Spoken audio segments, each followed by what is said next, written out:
For the Ojibway people, the legend is as follows.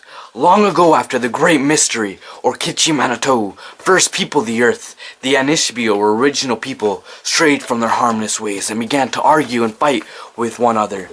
Brother turned against brother, and soon the Anishinaabe were killing one another over hunting grounds and other disagreement.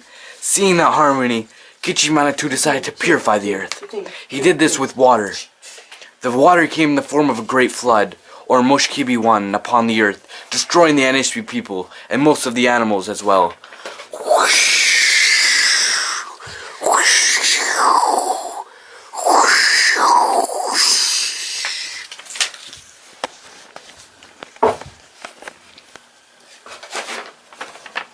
Only Nanabusu, the central figure in many of the Anishinaabe oral traditions, was able to survive the flood, along with a few animals and birds who managed to swim and fly. Nanabusu floated on a huge log, searching for land, but none was to be found, as the earth was now covered by the great flood. Nanabusu allowed the remaining animals and birds to take turns resting on the log as well. Finally, Nanabusu spoke.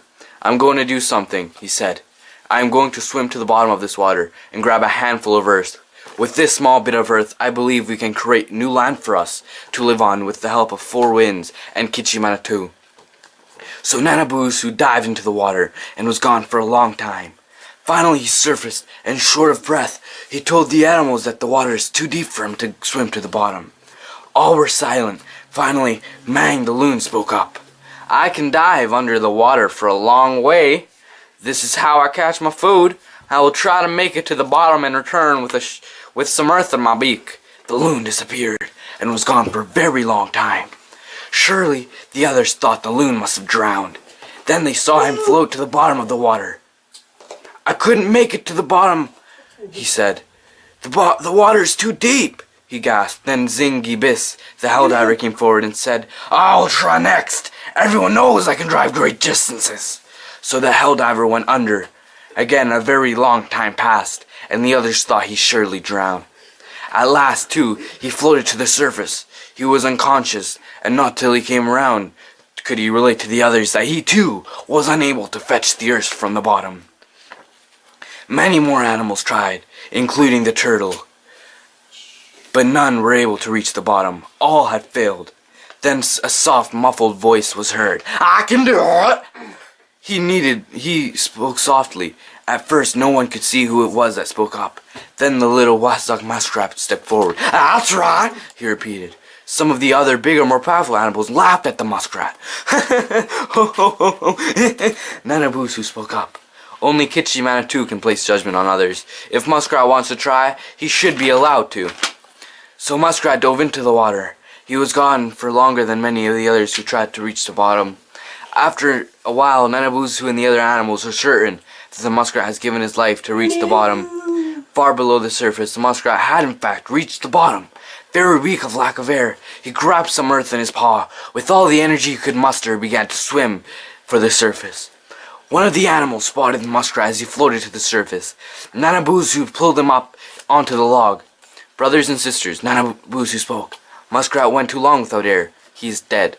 A song of mourning and praise was suddenly heard across as Muskrat's spirit has passed into the spirit world. Suddenly, Nanabusu exclaimed, "Look, there's something in his paw!" Nanabusu carefully opened the tiny paw. All the animals gathered close to see what was held so tightly there. Muskrat's paw opened and revealed a small bit of earth. The animals all shouted with joy. Muskrat sacrificed his life so that life on earth could begin anew. Nanabusu took the piece of earth from the muskrat's paw. Then the turtle swam forward. "Use my back to bear the weight of the earth. With the help of Kichi-Manitou, we can make a new earth." Nanabusu put the earth on the turtle's back. Suddenly, the wind blew in four directions of the earth. The turtle's back. Suddenly, the wind blew from four directions. Tiny pieces of the earth of the turtle's back began to grow. It grew and grew until it formed a mini-sea.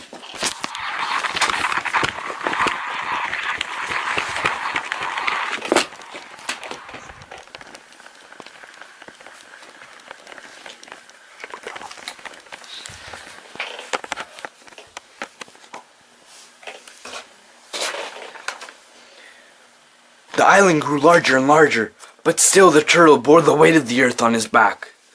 Nanabusu and the animals all sang and danced in a widening circle on the growing land. After a while the four winds ceased to blow, and the waters became still. A huge island sat in the middle of the water, and today the island is known as North America. Traditional Indian people, including the Ojibway, hold special reverence for the turtle who sacrificed his life and made life possible for the earth's second people. To this day, the muskrat has been given a good life, no matter that marshes have been drained and their homes destroyed in the name of the progress. The muskrat continues to survive and multiply. The muskrats do their part today in remembering the Great Flood, and they build their homes in the shape of a little ball of the earth and the island that was formed from it.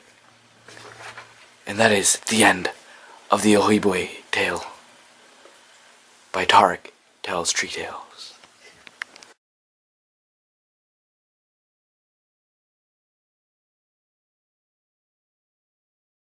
Destroying the Anishinaabe. Where's my waves? Behind you! Behind you!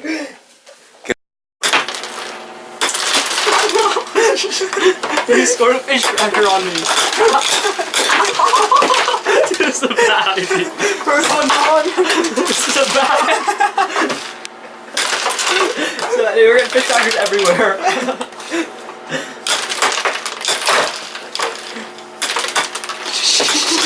Somebody scored.